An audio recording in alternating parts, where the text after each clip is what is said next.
Perang yang terjadi di antara pasukan militer Rusia dengan Ukraina hingga hari ini, Rabu 29 Maret 2023, telah berlangsung selama 399 hari. Kabar terbaru dalam perang Rusia adalah pertahanan udara ibu kota Ukraina, Kiev, menembak jatuh drone atau pesawat tanpa awak.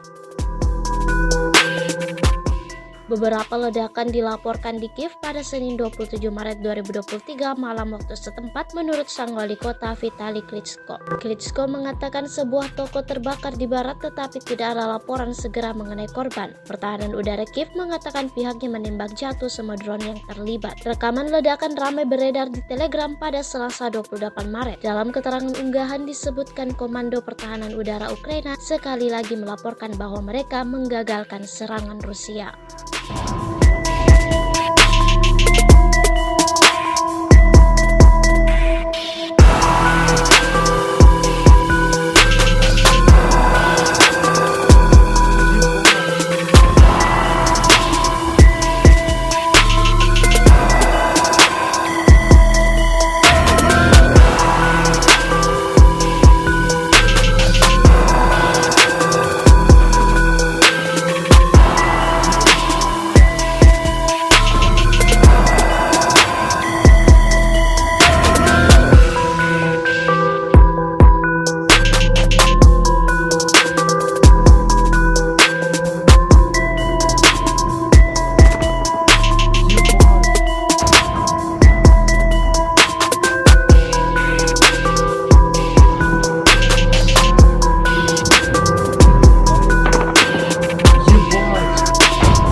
Terima kasih sudah nonton.